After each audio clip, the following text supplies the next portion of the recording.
अलल पंख, अलल ध्यान दचा के एक अलल पक्षी होता है, उसको अनल भी बोलते हैं। अनल, अनल माने वायु, यानी वो आकाश वायु में ही रहता है, ऊपर नीचे नहीं आता।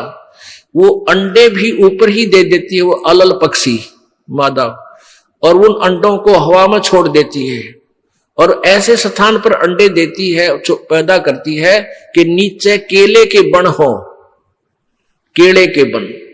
तो केले कैसे फंसे रहा कर, केले के बना बनो आपस में बहुत लंबे लंबे बढ़ जाते हैं।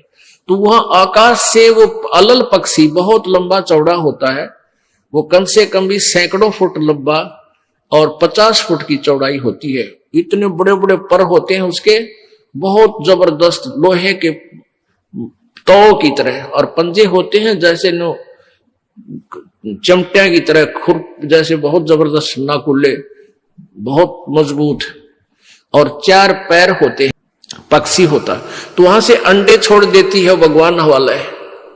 अंडे नीचे आते हैं हवा की घर्षण से, वो परवरिश को यानी वो पक जाते हैं, और केले के अच्छे भारा भारा अंडे होते हैं, वो 2-2 दड़ी के, और ऊपर तो 1-1 दड़ी के 5-5 किलो के, और ऊपर तो आते ही वो केलों के पत्तों पर आकर गिरते हैं। उन केलों को तोड़ते हुए सपीटते नीचे आते हैं।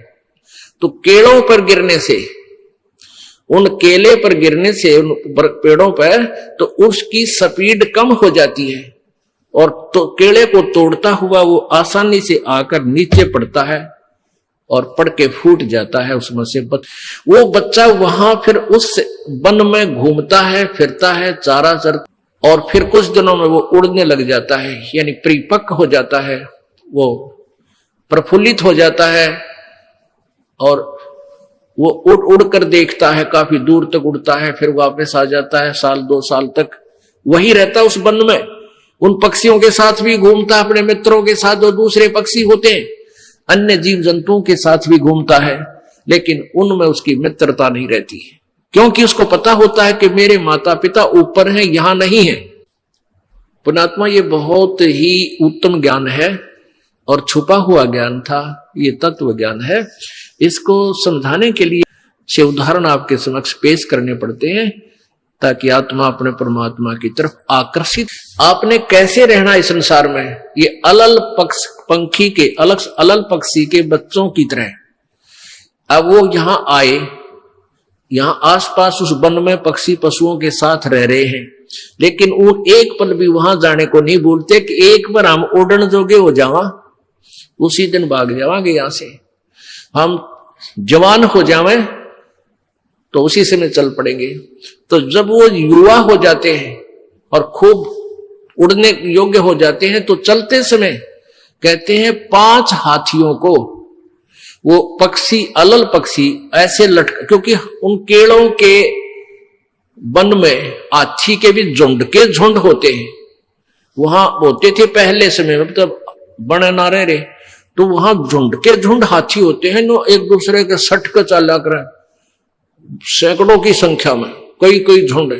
तो वो अलल पक्षी उनके ऊपर झपट्टा मारता है, और उसके इतने तेज वो होते हैं 1.5 फुट के पंजे, और उनको ऐसे फंसा लेता है 4 हाथियों में, और 5वें ने नोक मुंह के साथ। कहते 5 हाथियों को उठाकर वो अलल पक्षी आकाश में चला जाता है अपने माता पिता के पास, और फिर उनका आहार लेकर जाता है, वो आहार उनसे करते हैं। तो अब आप यहां आए हो, अलल पक्षी की तरह ध्यान रहे। एक पल भी वो पक्षी का बच्चा अपने माता पिता को नहीं भूलता कि मैं यहां का नहीं हूं, मेरे तो ऊपर है माता पिता, और जब मैं यहां से जब जाने जोगा हो जाऊंगा 1 मिनट में चल पड़ूंगा। तो आप उस अलल पक्षी के बच्चे की तरह यहां अब तैयार हो, अच्छी खुराक खाओ राम नाम की, और मजबूत हो जाओ, और चलते समय इस राम नाम की कमाई लेकर ऊपर चलेंगे।